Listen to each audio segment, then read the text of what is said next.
Hi, and welcome to the Edge Summit here in New York City. I'm your host, Sherelle Dorsey, and I'm here in the digital content studio with Carrie Tharp.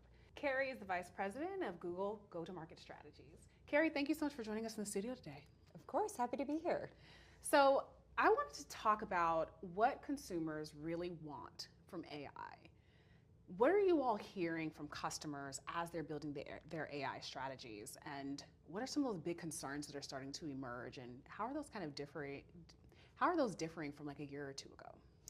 Yeah, so it's been an evolution. So I'd say consumers gravitate to experiences they see that are friction-free and easy to use, and it just organically happens. So what we've seen in the AI space early on is a lot of companies going after things that make it easier to find product, better recommendations. So all the things we've struggled with in the retail space over the last couple of decades as e-commerce has become a primary way of interacting.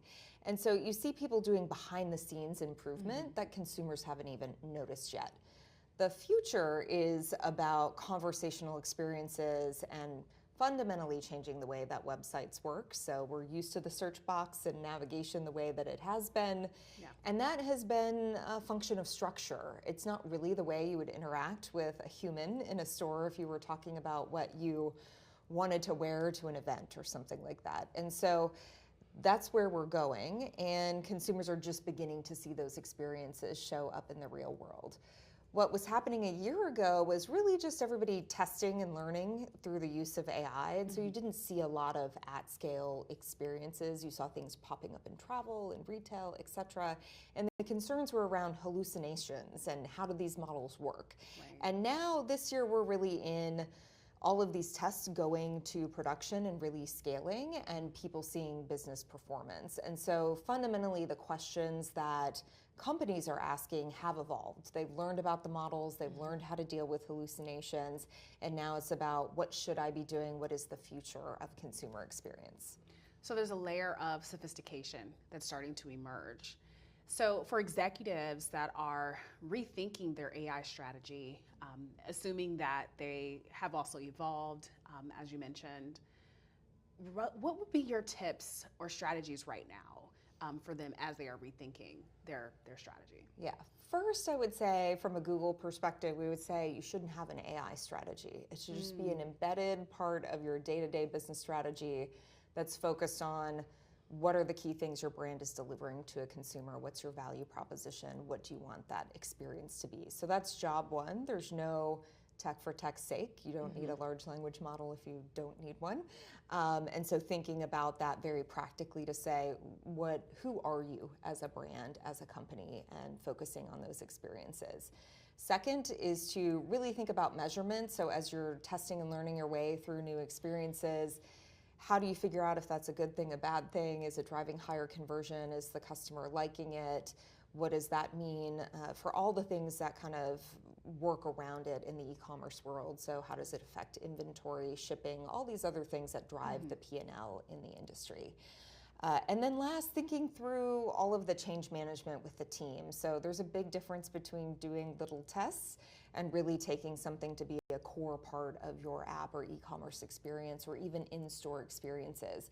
And so really understanding all the change management from HR, store associates, your e-commerce team, and thinking that through, because AI will be a central part of all innovation in the industry going forward. And so really building out processes and platforms that allow you to innovate at a great speed. And with that speed, there's such great potential as well.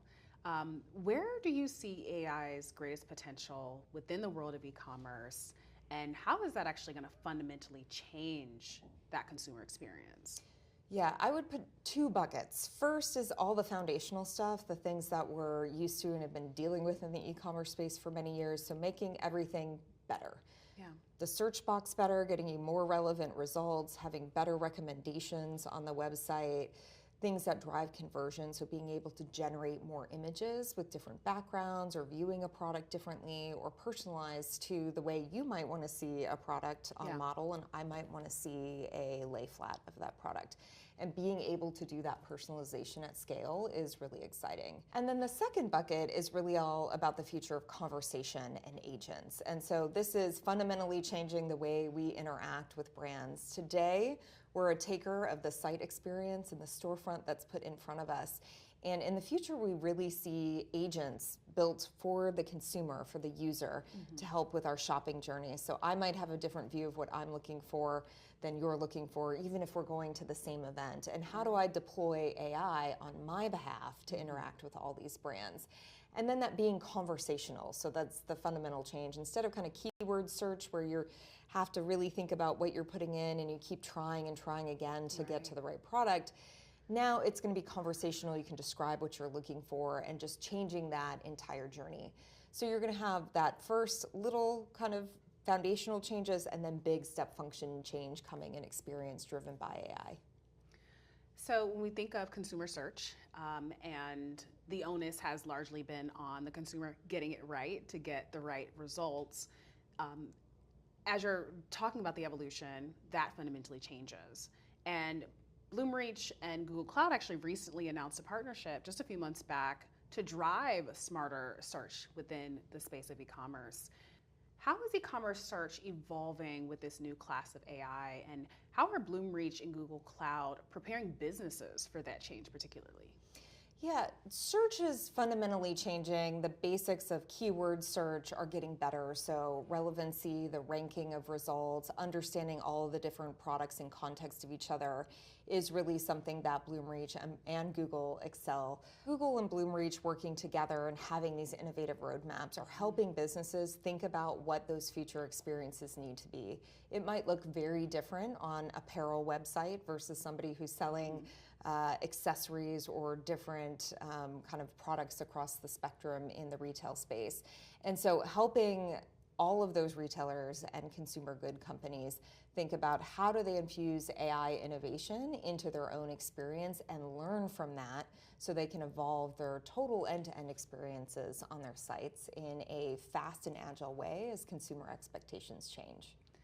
Absolutely, and there's some advantages there as well, especially when we look at this unique partnership. And I think for companies who are rooted in AI, I'd love to understand, what do those advantages look like, where Google and Bloomreach have that advantage over organizations that may be trying to retrofit kind of artificially or superficially AI on top of some of these legacy offerings?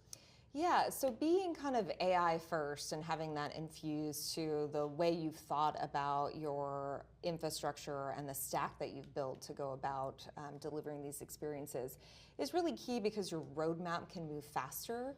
You're not worried about how does this fit into an old structure. How are you going to retrofit and maybe kind of try to bridge both worlds between old capability and new capability?